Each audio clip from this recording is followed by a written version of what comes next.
एक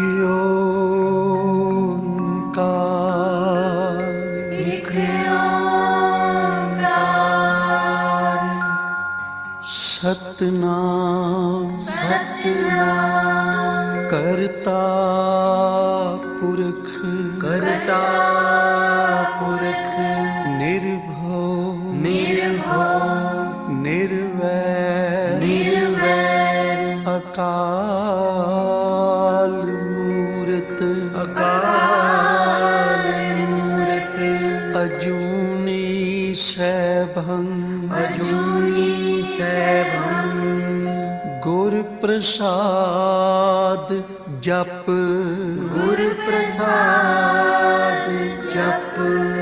आद सच जुगाद सच है भी सच नानक होसी भी सच नानक होसी भी सच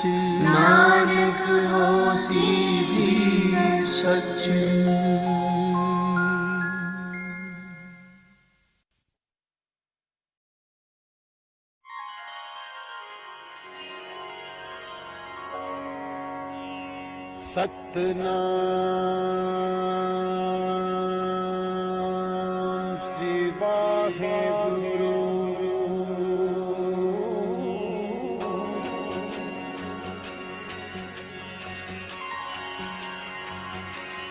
तू प्रभु दाता दान मत पूरा, हम थारे भिखारी जियो।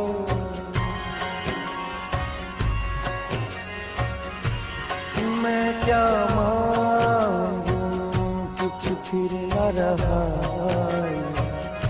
हर दीजे नाम प्यारी जियो। तू प्रभु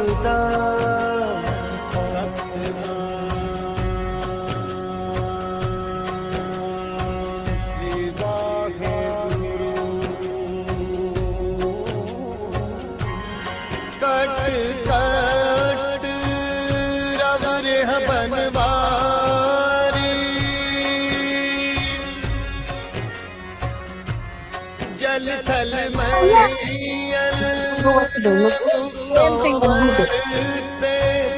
गुरु शब्दी देख हरि जियो। तू प्रभु दाता दान मत पूरा, हम थारे भिखारी जियो।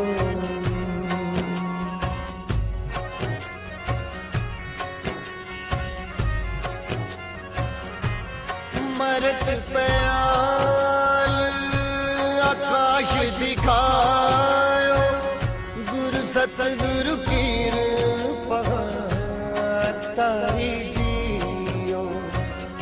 सो ब्रह्म जोनी है पिहोनी, कट पीतर देख मुरारी जियो।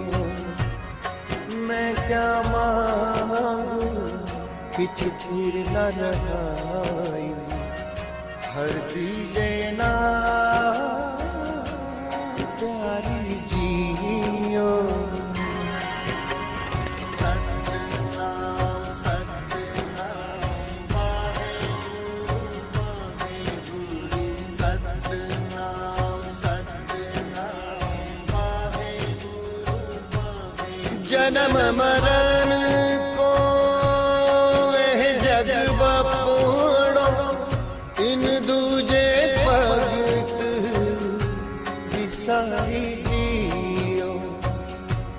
सतगुरु मिले ता गुरमत पाए, साकत बाजी हरि जियो।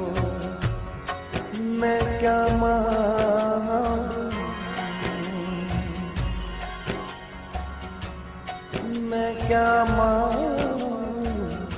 किछ फिर न रहा हर दीजे नाम प्यारी जियो सतनाम सतनाम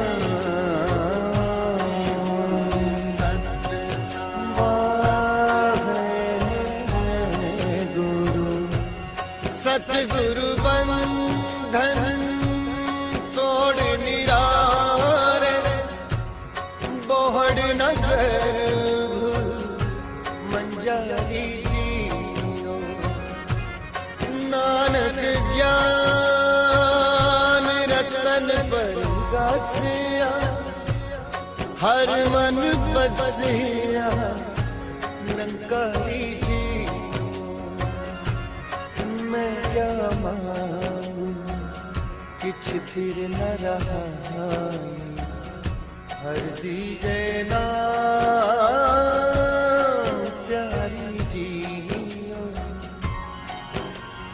सतनाम सतनाम आगे गुरु सतनाम सतनाम आगे तू प्रभुदा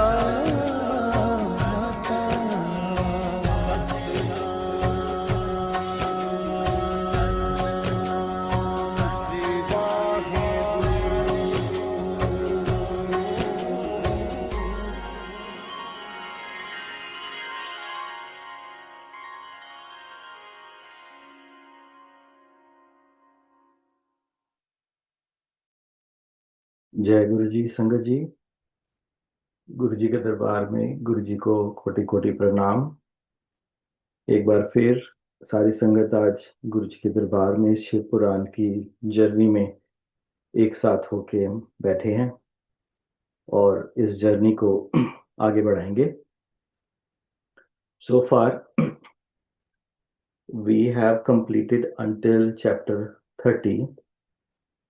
तो लास्ट टाइम जो रीडिंग हुई थी which was chapter 13 to 28, जिसमें हमने पढ़ा था दम की तपस्या और विष्णु द्वारा उसे पुत्र प्राप्ति का वरदान, शंखचूड का जन्म, तप और उसे वर प्राप्ति, ब्रह्म जी की आज्ञा से उसका पुष्कर में तुलसी के पास आना और उसके साथ वार्तालाप, ब्रह्म जी का पुनः वहां प्रकट होकर दोनों को आशीर्वाद देना और शंखचूड का गांधर्व विवाह की विधि से तुलसी का पानी ग्रहण करना।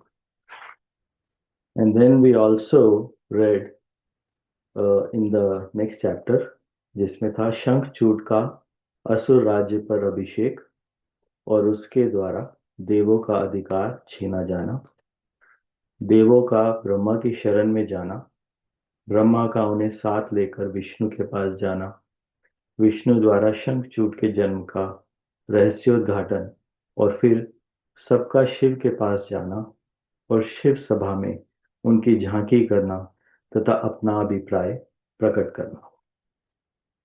तो ये हमने अभी तक पढ़ा है। आज हम इस शिव पुराण की जर्नी को आगे बढ़ाते हुए चैप्टर 31 से विच इज पेज नंबर 393 हम आगे बढ़ेंगे। आज की सेवा संजय अंकल की है। तो संजय अंकल, वेलकम है आपका। आप अनम्यूट करें और अपनी सेवा शुरू करें। जय गुरु जी uncle, thank you so much. जय गुरु जी संगत जी, गुरु जी की कृपा से मैं सेवा आगे बढ़ाता हूँ। तो चैप्टर 31 से जैसे अंकल ने बताया मैं स्टार्ट कर रहा हूँ। देवताओं का रुद्र के पास जाकर अपना दुख निवेदन करना, रुद्र द्वारा उन्हें आश्वासन और चित्ररथ को शंखचूड़ के पास भेजना, चित्ररथ के लौटने पर रुद्र का गणों, पुत्रों और भद्रकाली सहित युद्ध के लिए प्रस्थान, उधर शंखचूड़ का सेना सहित पुष्पभद्रा के तट पर पड़ाव डालना तथा दानवराज के दूत और शिव की बातचीत। सनत कुमार जी कहते हैं, मुने तदंतर जो अत्यंत दीनता को प्राप्त हो गए थे, उन ब्रह्मा और विष्णु का वचन सुनकर शिवजी मुस्कुराए और मेघ गर्जना के समान गंभीर वाणी में बोले। शिवजी ने कहा, हे हरे, हे ब्राह्मण, तुम लोग शंखचूड़ द्वारा उत्पन्न हुए भय को सर्वथा त्याग दो, निस्संदेह तुम्हारा कल्याण होगा। मैं शंखचूड़ का सारा वृत्तांत यथार्थ रूप से जानता हूँ। यह पूर्व जन्म में एक गोप था जो ऐश्वर्यशाली भगवान श्री कृष्ण का भक्त था। इसका नाम सुदामा था। वही सुदामा राधा जी के शाप से शंखचूड़ नामक दानवराज होकर उत्पन्न हुआ है। यह परम धर्मज्ञ और देवताओं से द्रोह करने वाला है। यह दुर्बुद्धिवश अपने उत्कृष्ट बल के भरोसे संपूर्ण देवगणों को क्लेश दे रहा है। अब तुम लोग प्रेम पूर्वक मेरी बात सुनो और देवों को आनंदित करने के लिए शीघ्र ही कैलाशवासी रुद्र के समीप जाओ। वह रुद्र रूप मेरा ही उत्तम पूर्ण रूप है। मैं ही देव कार्य की सिद्धि के हेतु पृथक स्वरूप धारण करके वहां प्रकट हुआ हूँ। मेरा वह रूप ऐश्वर्यशाली तथा परिपूर्णतम है। हरे, इसीलिए मैं भक्तों के वशीभूत हो कैलाश पर्वत पर सदा निवास करता हूँ। तदंतर कैलाश पहुंचकर देवताओं ने भगवान महेश की स्तुति की और अंत में कहा, महेशान, आप तो कृपा के आकार हैं। दीनों का उद्धार करना तो आपका बाना ही है। प्रभो, दानवराज शंखचूड़ का वध करके इंद्र को उसके भय से मुक्त कीजिए और देवों को इस विपत्ति से उबारिए। तब भक्त वत्सल शंभु देवताओं की इस प्रार्थना को सुनकर हंसे और मेघ गर्जन किसी गंभीर वाणी में बोले। श्री शंकर ने कहा, हे हरे, हे ब्रह्मन, हे देवगण, तुम लोग अपने अपने स्थान को लौट जाओ। मैं निश्चय ही सैनिकों सहित शंखचूड़ का वध कर डालूंगा, इसमें तनिक भी संशय नहीं है। सनक कुमार जी कहते हैं, व्यास जी, महेश्वर के उस अमृत श्रावी वचन को सुनकर संपूर्ण देवताओं को परम आनंद प्राप्त हुआ। उस समय उन्होंने समझ लिया कि अब दानव शंखचूड़ मरा हुआ ही है। तब महेश्वर के चरणों में प्रणिपात करके विष्णु वैकुंठ को और ब्रह्मा सत्यलोक को चले गए तथा संपूर्ण देवता भी अपने अपने स्थान को प्रस्थित हुए। इधर उन महारुद्र ने, जो परमेश्वर दुष्टों के लिए काल रूप और सत्पुरुषों की गति हैं, देवताओं की इच्छा से अपने मन में शंखचूड़ के वध का निश्चय किया। तब उन्होंने प्रसन्नता पूर्वक अपने प्रेमी गंधर्व राज चित्ररथ को दूत बनाकर शीघ्र ही शंखचूड़ के पास भेजा। चित्ररथ ने वहां जाकर शंखचूड़ को खूब समझाकर कहा, परंतु उसने बिना युद्ध किए देवताओं को राज्य लौटाना स्वीकार नहीं किया और कहा, मैंने ऐसा दृढ़ निश्चय कर लिया है कि महेश्वर के साथ युद्ध किए बिना ना तो मैं राज्य ही वापस दूंगा और ना अधिकारों को ही लौटाऊंगा। तो कल्याणकर्ता रुद्र के पास लौट जा और मेरी कही हुई बात यथार्थ रूप से उनसे कह दे। वे जैसा उचित समझेंगे वैसा करेंगे, तो व्यर्थ बकवाद मत कर। सनत कुमार जी कहते हैं, मुनि श्रेष्ठ, यूं कहे जाने पर वह शिवदूत पुष्पदंत चित्ररथ अपने स्वामी महेश्वर के पास लौट गया और उसने सारी बातें ठीक ठीक कह दी। तब उस दूत के वचन को सुनकर देवताओं के स्वामी भगवान शंकर को क्रोध आ गया। उन्होंने अपने वीरभद्र आदि गणों से कहा। रुद्र बोले, हे वीरभद्र, हे नंदिन, क्षेत्रपाल, आठों भैरव, मैं आज शीघ्र ही शंखचूड़ का वध करने के निमित्त चलता हूँ। अतः मेरी आज्ञा से मेरे सभी बलशाली गण आयुधों से लैस होकर तैयार हो जाएं और अभी अभी कुमारों लाइक स्वामी कार्तिक और गणेश के साथ रण यात्रा करें। भद्रकाली भी अपनी सेना के साथ युद्ध के लिए प्रस्थान करें। सनत कुमार जी कहते हैं, हे मुने, ऐसी आज्ञा देकर शिवजी अपनी सेना के साथ चल पड़े। फिर तो सभी वीरगण हर्षमग्न होकर उनके पीछे पीछे चलने लगे। इसी समय संपूर्ण सेनाओं के अध्यक्ष सकंद और गणेश भी हर्ष से भरे हुए कवच धारण करके सशस्त्र शिवजी के निकट आ पहुंचे। फिर वीरभद्र, नंदी, महाकाल, सुभद्रक, विशालाक्ष, बाण, पिंगलाक्ष, विकंपन, विरूप, विकृति, मणिभद्र, बाष्कल, कपिल, दीर्घदृष्ट, विकार, ताम्रलोचन, कालंकर, बलिभद्र, कालजिह्व, कुटिचर, बलोन्मत्त, रणशलाज्ञ, दुर्जय तथा दुर्गम आदि गणनायक, जो प्रधान प्रधान सेनापति थे, शिव जी के साथ चले। उनके गणों की संख्या करोड़ों में थी। आठों भैरव, एकादश भयंकर रुद्र, आठों वसु, इंद्र, 12 आदित्य, अग्नि, चंद्रमा, विश्वकर्मा, दोनों अश्विनी कुमार, कुबेर, यम, निरृति, नल, कुबर, वायु, वरुण, बुध, मंगल तथा अन्यान्य ग्रह, पराक्रमी, कामदेव, उग्र दृष्ट, उग्र दंड, कोरठ तथा कोटभ आदि ने शीघ्र ही महेश्वर का अनुगमन किया। स्वयं महेश्वरी देवी भद्रकाली भी 100 भुजा धारण करके शिव जी के साथ चली। वे उत्तमोत्तम रत्नों से बने हुए विमान पर आरूढ़ थी। उनके शरीर पर लाल चंदन का अनुलेप लगा था। और लाल वस्त्र शोभा पा रहा था। वे हर्ष मगन होकर हंसती हुई, नाचती और उत्तम स्वर से गान करती हुई अपने भक्तों को अभय तथा शत्रुओं को भय प्रदान कर रही थी। उनकी 1 योजन लंबी भीषणाकार जिह्वा लपलपा रही थी।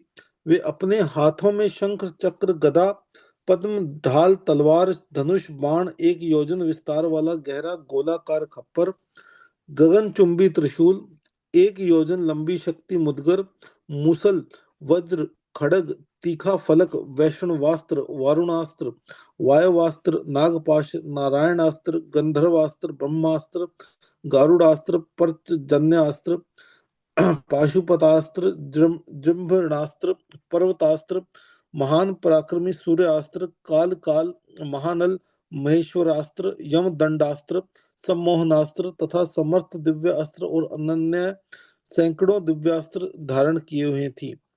करोड़ों योगिनियों तथा डाकिनियों उनके साथ थी। करोड़ों योगिनियां तथा डाकिनियां उनके साथ थी।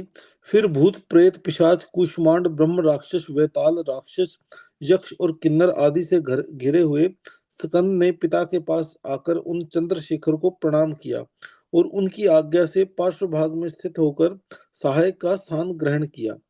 तदंतर रुद्र रूपधारी शंभु अपनी सारी सेना को एकत्रित करके शंखचूड़ के साथ लोहा लेने के लिए निर्भयता पूर्वक आगे बढ़े और देवताओं का उद्धार करने के लिए चंद्रभागा नदी के तट पर मनोहर वट वृक्ष के नीचे खड़े हो गए।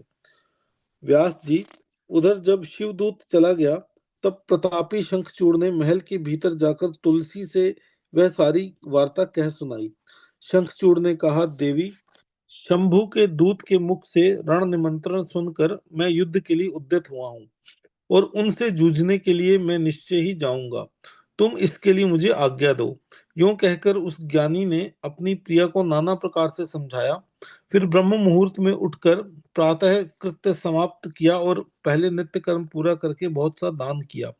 तत्पश्चात अपने पुत्र को संपूर्ण दानवों के राज्य पर अभिषिक्त करके उसे अपनी भार्य, राज्य और सारी संपत्ति समर्पित कर दी। उन्हें जब उसकी प्रिया तुलसी रोती हुई उसकी रण यात्रा का निषेध करने लगी, तब राजा शंखचूड़ ने नाना प्रकार की कथाएं कहकर उसे ढाढ़स बंधाया। तदंतर उस समादृत दानवराज ने कवच धारण करके युद्ध करने के लिए उद्यत हो अपने वीर सेनापति को बुलाकर उसे आदेश देते हुए कहा।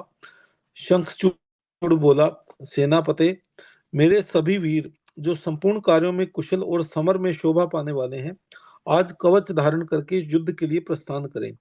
शूरवीर दानवों और दैत्यों की 86 टुकड़ियां तथा बलशाली कंकों की निर्भीक सेनाएं अस्त्र शस्त्र से सुसज्जित होकर नगर से बाहर निकले। करोड़ों प्रकार से पराक्रम प्रकट करने वाले जो असुरों के 50 कुल हैं, वे भी देवों के पक्षपाती शंभु से युद्ध करने के लिए प्रस्थित हों। मेरी आज्ञा से धौम्रों के 100 कुल भी कवच से विभूषित हो शंभु के साथ लोहा लेने के लिए शीघ्र ही निकले। कालकेयों, मौर्यों, दौर्हर्द्यों तथा कालकों को भी मेरी आज्ञा सुना दो। वे रुद्र के साथ संग्राम करने के लिए रण सामग्री से सुसज्जित होकर चले। सनत कुमार जी कहते हैं, ने सेनापति के यों आदेश देकर असुरों का राजा महाबली दानवेंद्र शंखचूड़ शस्त्रों प्रकार की बहुत बड़ी सेनाओं से घिरा हुआ नगर से बाहर निकला। उसका सेनापति भी युद्ध शास्त्र में निपुण, महारथी, महान शूरवीर और रणभूमि में रथियों में अग्रगण्य था।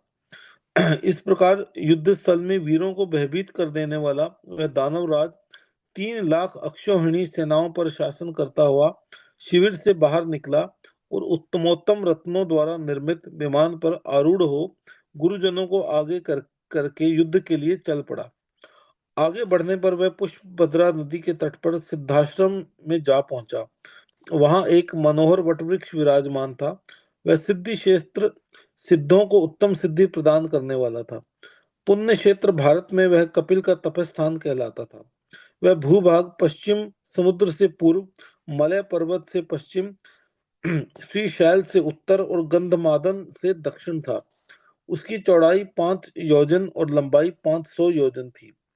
भारत के उस भाग में उत्तम पुण्य प्रदान करने वाली तथा शुद्ध स्फटिक के समान स्वच्छ जल से परिपूर्ण पुष्पभद्रा और सरस्वती नाम की 2 रमणीय नदियां बहती हैं। सदा सौभाग्य से संयुक्त रहने वाली लवण सागर की प्रिया भार्या पुष्पभद्रा सरस्वती के साथ हिमालय से निकलती है और गोमंतक पर्वत को बाएं करके पश्चिम समुद्र में जा मिली है। वहां पहुंचकर शंखचूड़ ने शिवजी की सेना को देखा। मुने उसने पहले शिवजी के पास एक दानवेश्वर को दूत के रूप में भेजा। उसने शिवजी से युद्ध न करने के लिए कहा और शिवजी ने उसे देवताओं का राज्य लौटा देने की बात कही। अंत में महेश्वर ने कहा, दूत, हम किसी का भी पक्ष नहीं लेते, क्योंकि हम तो कभी स्वतंत्र रहते ही नहीं हैं, सदा भक्तों के अधीन रहते हैं और उनकी इच्छा से उन्हीं का कार्य करते रहते हैं। देखो, पूर्व काल में ब्रह्मा की प्रार्थना से पहले पहल प्रलय समुद्र में श्री हरि और दैत्य श्रेष्ठ मधु कैटभ का भी युद्ध हुआ था। पुनः भक्तों के हितकारी उन्हीं श्री विष्णु ने देवताओं को के प्रार्थना करने पर प्रहलाद के कारण हिरण्यकशिप को का भी वध किया था। तुमने यह भी सुना होगा, पहले जो मैंने त्रिपुरों के साथ युद्ध करके उन्हें भस्म कर डाला था, वह भी देवों की प्रार्थना पर ही हुआ था। पूर्व काल में सर्वेश्वरी जगत जननी का जो शुंभ आदि के साथ युद्ध हुआ था और जिसमें उन्होंने उन दैत्यों का वध कर डाला था, वह भी देवताओं की प्रार्थना करने पर ही घटित हुआ था। वे ही सभी देवगण आज भी ब्रह्मा के शरणापन्न हुए थे। तब वे उन देवताओं और श्री हरि के साथ मेरी शरण में आए थे। दूत, इस प्रकार ब्रह्मा विष्णु और देवगणों की प्रार्थना करने के वशीभूत हो देवों का अधीश्वर होने के कारण मैं भी युद्ध के लिए आया हूँ। तुम भी तो महात्मा श्री कृष्ण के श्रेष्ठ पार्षद हो। अब तक जो जो दैत्य मारे गए हैं उनमें से कोई भी तुम्हारी समानता नहीं कर सकता। इसीलिए राजन, देव कार्य की सिद्धि के लिए तुम्हारे साथ युद्ध करने में मुझे कौन सी बड़ी लज्जा होगी। अर्थात कुछ नहीं, क्योंकि मैं ईश्वर हूँ और देवताओं ने मुझे विनय पूर्वक भेजा है। अतः तुम जाओ और शंखचूड़ से मेरी बात कह दो। वह जैसा उचित समझेगा वैसा करेगा। मुझे तो देवताओं का कार्य करना ही है। यूं कहकर कल्याणकर्ता महेश्वर चुप हो गए। तब शंखचूड़ का वह दूत उठा और उसके पास चल दिया। अध्याय 31 से 35 समाप्त। नेक्स्ट चैप्टर में शुरू कर रहा हूँ 36। देवताओं और दानवों का युद्ध। शंखचूड़ के साथ वीरभद्र का संग्राम। पुनः उसके साथ भद्रकाली का भयंकर युद्ध करना और आकाशवाणी सुनकर निवृत्त होना। शिवजी का शंखचूड़ के साथ युद्ध और आकाशवाणी सुनकर युद्ध से निवृत्त हो विष्णु को प्रेरित करना। विष्णु द्वारा शंखचूड़ के कवच और तुलसी के शील का अपहरण। फिर रुद्र के हाथों त्रिशूल द्वारा शंखचूड़ का वध। शंख की उत्पत्ति का कथन।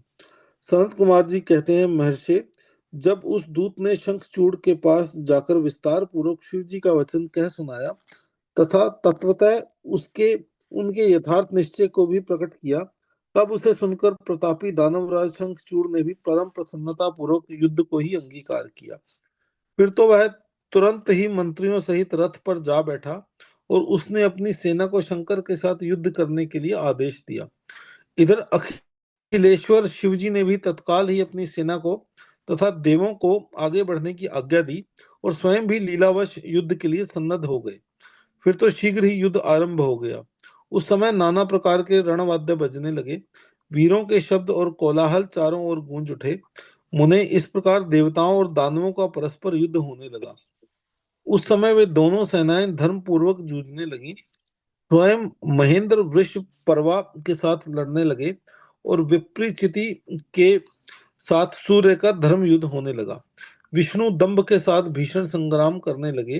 कालासुर से काल, गोकर्ण से अग्नि, कालकेय से कुबेर, मय से विश्वकर्मा, भयंकर से मृत्यु, संहार से यम, कालांबिक से वरुण, चंचल से वायु, घटपृष्ठ से बुध, रताक्ष से शनैश्चर, रत्नसार से जयंत, वर्चा से वसुगण, दोनों दीप्तिमानों से दोनों अश्विनी कुमार, धूम्र से नलकुबर, धुरंधर से धर्म, गणकाक्ष से मंगल, शोभाकर से वैश्वनर, पिपट से मनमथ, गोकामुख चूर्ण, खड़ग, धूम्र, संघल, प्रतापी विश्व और पलाश नामक असुरों से 12 आदित्य धर्म पूर्वक दोहा लेने लगे।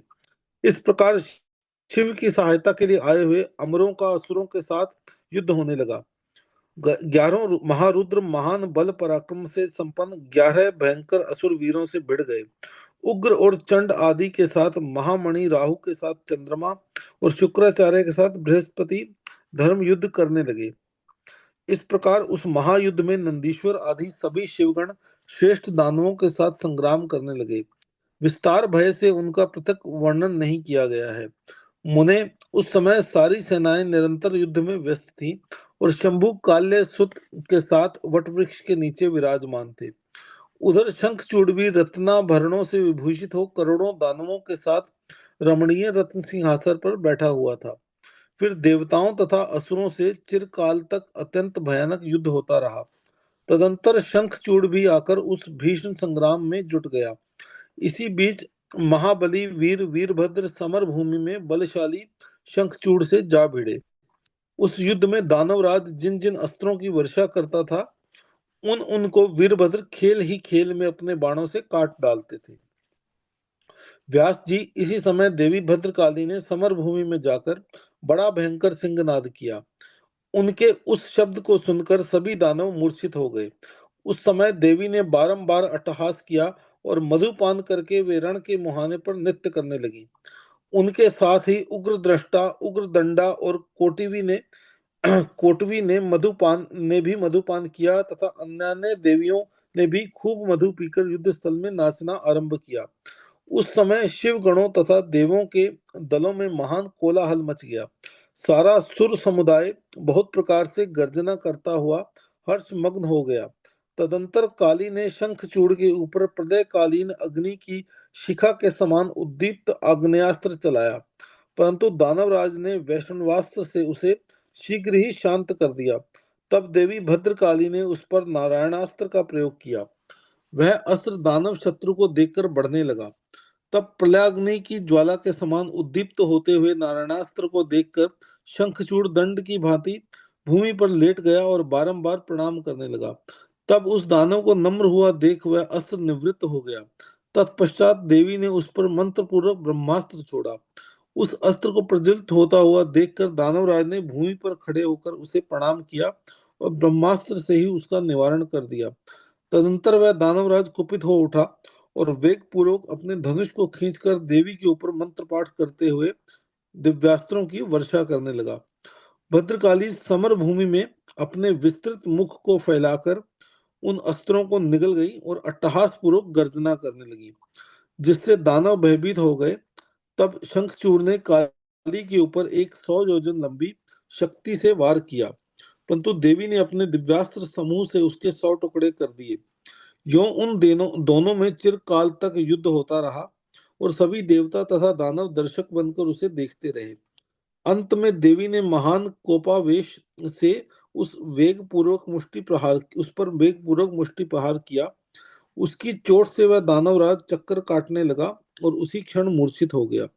फिर क्षण भर में ही उसकी चेतना लौट आई और वह उठ खड़ा हुआ, परंतु उस प्रतापी ने मातृबुद्धि होने के कारण देवी के साथ बाहु युद्ध नहीं किया।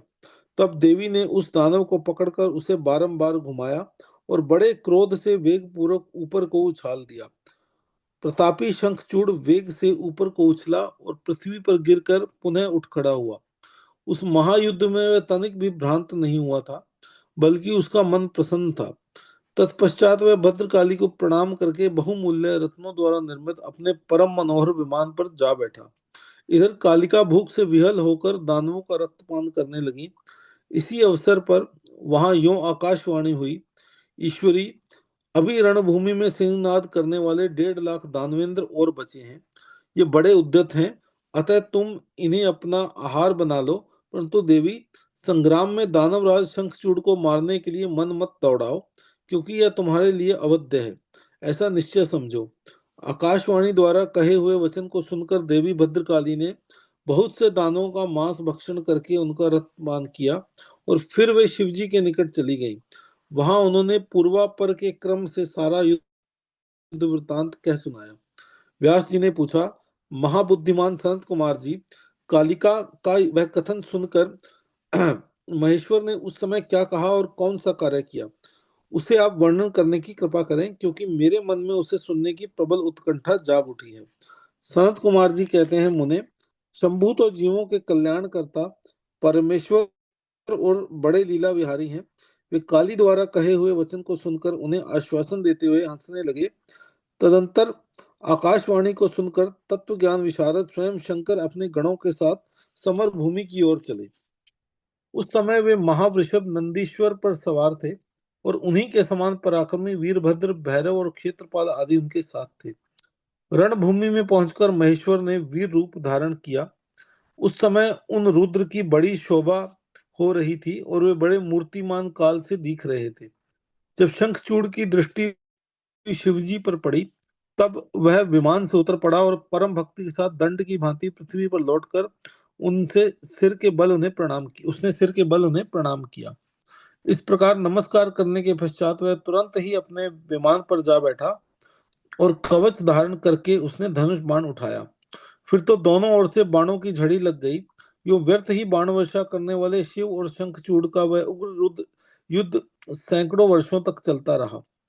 अंत में युद्ध स्थल में शंखचूड़ का वध करने के लिए महाबली महेश्वर ने सहसा अपना वह त्रिशूल उठाया, जिसका निवारण करना बड़े बड़े तेजस्वियों के लिए भी अशक्य है। तब तत्काल ही उसका निषेध करने के लिए यों आकाशवाणी हुई, शंकर, मेरी प्रार्थना सुनिए और इस समय इस त्रिशूल को मत चलाइए।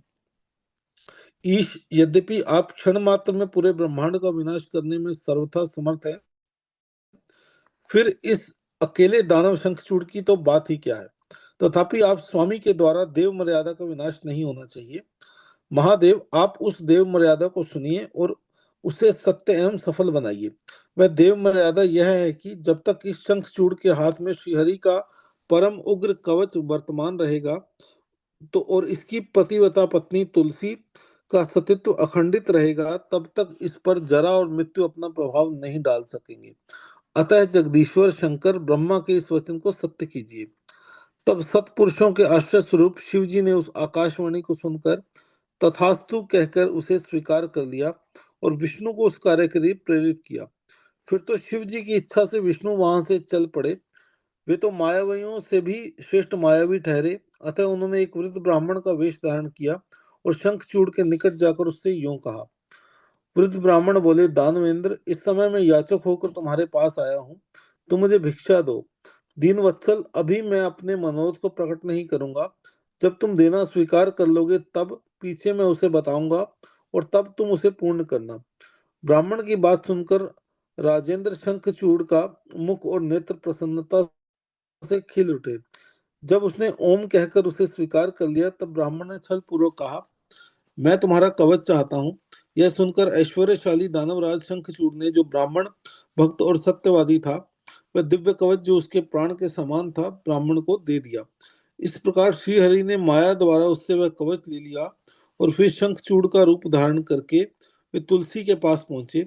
वहां जाकर सबके आत्मा एवं तुलसी के नित्य स्वामी श्रीहरि ने शंखचूड़ रूप से उसके शील का हरण कर लिया। इसी समय विष्णु भगवान ने शंभु से अपनी सारी बात कह सुनाई। तब शिव जी ने शंखचूड़ के वध के निमित्त अपना उद्दीप्त त्रिशूल हाथ में लिया। परमात्मा शंकर का विजय नामक त्रिशूल अपनी उत्कृष्ट प्रभा बिखेर रहा था। उससे सारी दिशाएं, पृथ्वी और आकाश प्रकाशित हो उठे। वह मध्याह्न कालीन करोड़ों सूर्यों तथा प्रलयाग्नि की शिखा के समान चमकीला था। उसका निवारण करना असंभव था। वह दुर्धर्ष, कभी व्यर्थ ना होने वाला और शत्रुओं का संहारक था। वह तेजों का अत्यंत उग्र समूह, संपूर्ण शस्त्रास्त्रों का सहायक, भयंकर और सारे देवताओं और असुरों के लिए दुस्सह था। वह एक ही स्थान पर ऐसा दमक रहा था मानो लीला का आश्रय लेकर संपूर्ण ब्रह्मांड का संहार करने के लिए उद्यत हो। उसकी लंबाई 1000 धनुष और चौड़ाई 100 हाथ थी। उस जीव ब्रह्म स्वरूप शूल का किसी के द्वारा निर्माण नहीं हुआ था। उसका रूप नित्य था। आकाश में चक्कर काटता हुआ वह त्रिशूल शिव जी की आज्ञा से शंखचूड़ के ऊपर गिरा और उसने उसी क्षण उसे राख की ढेरी बना दिया। विप्र महेश्वर का वह शूल मन के समान वेगशाली था। वह शीघ्र ही अपना कार्य पूर्ण करके शंकर के पास आ पहुंचा और फिर आकाश मार्ग से चला गया। उस समय स्वर्ग में दुदुम्बियां बजने लगी, गंधर्व और किन्नर गान करने लगे, देवों और मुनियों ने स्तुति करना आरंभ किया और अप्सराएं नृत्य करने लगी। शिव जी के ऊपर लगातार पुष्पों की वर्षा होने लगी और ब्रह्मा, विष्णु और इंद्र आदि देवता तथा मुनिगण इनकी प्रशंसा करने लगे। दानवराज शंखचूड़ भी शिव जी की कृपा से शाप मुक्त हो गया और उसे उसके पूर्व श्री कृष्ण पार्षद रूप की प्राप्ति हो गई। शंखचूड़ की हड्डियों से शंख जाति का प्रादुर्भाव हुआ। जिस शंख का जल शंकर के अतिरिक्त समस्त देवताओं के लिए प्रशस्त माना जाता है। महामुने श्री हरि और लक्ष्मी को तथा उनके संबंधियों को भी शंख का जल विशेष रूप से अत्यंत प्रिय है, किंतु शिव के लिए नहीं। इस प्रकार शंखचूड़ को मारकर शंकर उमा, स्कंद और गणों के साथ प्रसन्नता पूर्वक नंदीश्वर पर सवार हो शिवलोक को चले गए। भगवान विष्णु ने वैकुंठ के लिए प्रस्थान किया और देवगण परमानंद मग्न हो अपने अपने लोक को चले गए। उस समय जगत में चारों ओर परम शांति छा गई। सबको निर्विघ्न रूप से सुख मिलने लगा। आकाश निर्मल हो गया और सारी पृथ्वी पर उत्तम उत्तम मंगल कार्य होने लगे। मुने, इस प्रकार मैंने तुमसे महेश के जिस चरित्र का वर्णन किया है वह आनंददायक, सर्व दुखहारी, लक्ष्मीप्रद और संपूर्ण कामनाओं को पूर्ण करने वाला है। संगत जी, इसी के साथ आज की सेवा समाप्त होती है। भूल चूक माफ। जय गुरु जी। Over to you Neena aunty.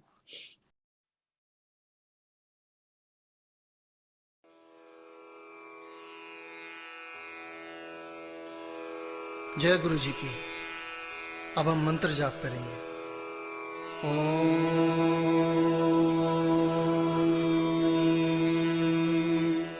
नमः शिवाय। शिव जी सदा सहाय।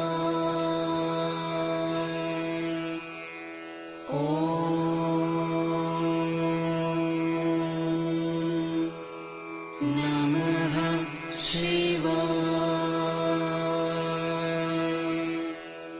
गुरुजी सदा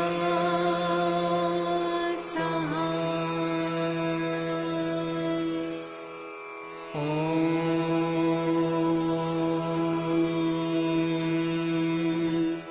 नमः शिवाय। शिव जी सदा सहाय।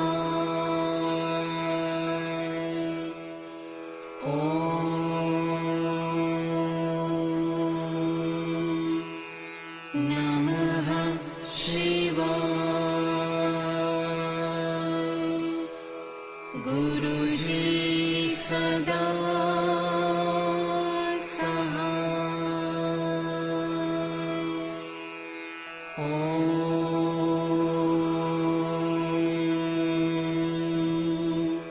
नमः शिवाय।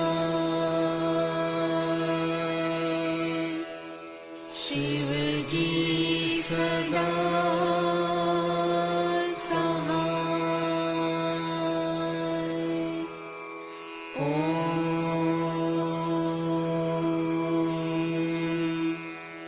नमः शिवाय। गुरुजी सदा सहाय।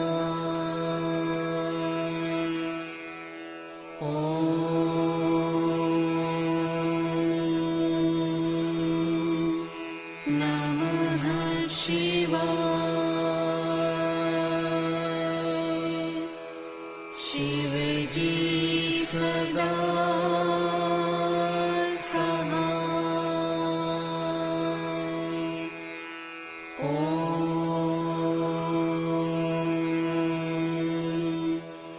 नमः शिवाय। गुरुजी सदा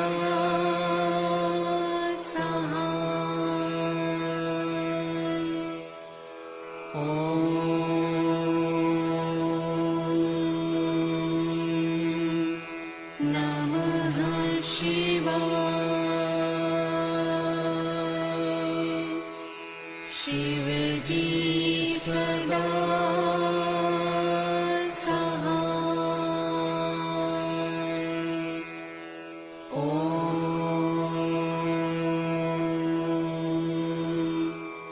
नमः शिवाय। गुरुजी सदा सहाय।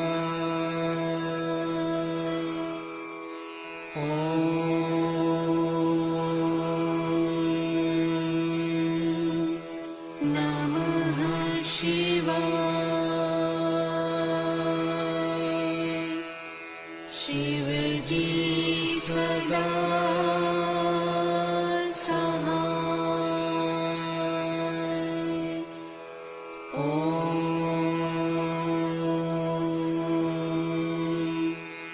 नमः शिवाय।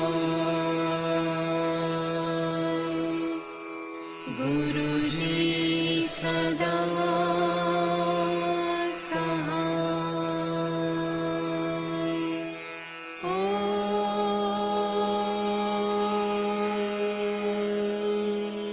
नमः शिवाय। शिवजी सदा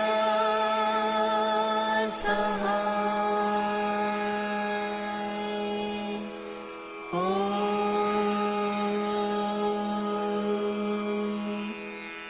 नमः शिवाय।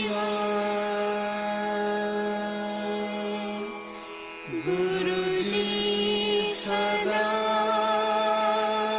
सहाय।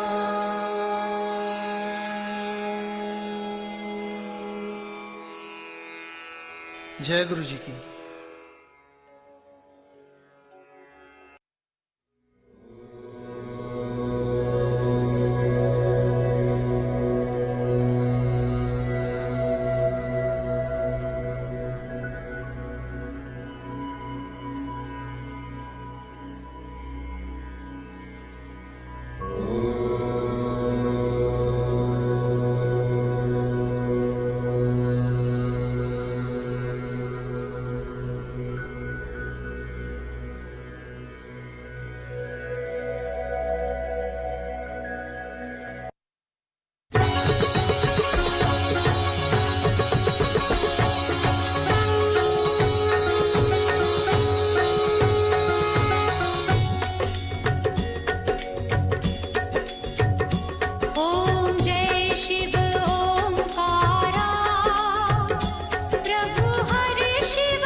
त्रिभुवन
जग पालन करता। ओम जय शिव ओंकारा। ब्रह्मा विष्णु सदा शिव जानत अविवेका। स्वामी जानत अविवेका। प्रणवाक्षर के मध्य प्रणवाक्षर के मध्य ये तीनों एका। ओम जय शिव ओंकारा। त्रिगुण स्वामी जी की आरती जो कोई जन गावे। स्वामी जो कोई जन गावे। कहत शिवानंद स्वामी कहत शिवानंद स्वामी। मन वांछित फल पावे। ओम जय शिव ओंकारा। ओम जय शिव ओंकारा। प्रभु हरि शिव ओंकारा। ब्रह्मा विष्णु सदा शिव। ब्रह्मा विष्णु सदा शिव अर्धांगी धारा। ओम जय शिव ओंकारा। ओम जय शिव ओंकारा। प्रभु हरि शिव ओंकारा। ब्रह्मा विष्णु सदा शिव। ब्रह्मा विष्णु सदा शिव अर्धांगी धारा। ओम जय शिव ओंकारा।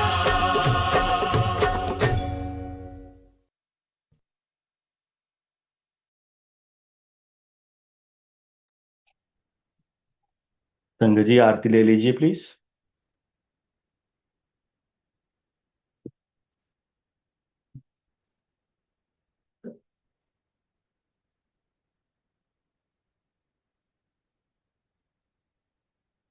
शुक्राना गुरुजी और शुक्राना अंकल आज की सेवा के लिए।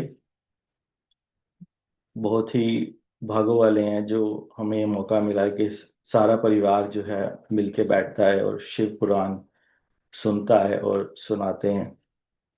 और बहुत बहुत शुक्राना गुरुजी का ऐसी सोची देने के लिए इन घड़ियों का। और एक रिमाइंडर सा रहता है every week, every twice a week actually, कि मंडे और थर्सडे को we have something already in our schedule जो हमें गुरुजी के पास जोड़ता है। तो शुक्राना है गुरुजी का ये सोच देने के लिए, हर उस चीज का जो हमें अपने पास वो जोड़ते हैं। और शुक्राना है इस परिवार का जो साथ में मिलके इस जर्नी को आगे बढ़ा रहे हैं। We don't have enough words to show our gratitude to Guruji because it is impossible to do that, but he always makes it happen in his own ways. और इस तरह हम लोगों को सेवा देकर हमें अपने पास बिठा के सुन के या सुनवा के वो कहीं ना कहीं अपनी ब्लेसिंग्स किसी ना किसी फॉर्म में हमें देते रहते हैं। तो शुक्राना है हर उस ब्लेसिंग का जो गुरुजी हमेशा हम सब पे शावर करते हैं और जोड़ते हैं अपने साथ।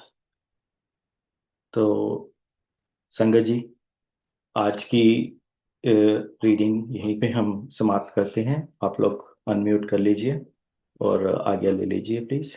शुक्राना। जय गुरु जी, शुक्राना गुरु जी, शुक्राना गुरु जी, जय गुरु जी, जय शुक्राना गुरु जी, जय गुरु जी, जय गुरु जी, शुक्राना गुरु जी, जय गुरु जी, लख लख शुक्राना जय गुरु जी, शुक्राना गुरु जी, शुक्राना गुरु जी, जय गुरु जी, शुक्राना गुरु जी, जय शुक्राना मालिक, शुक्राना।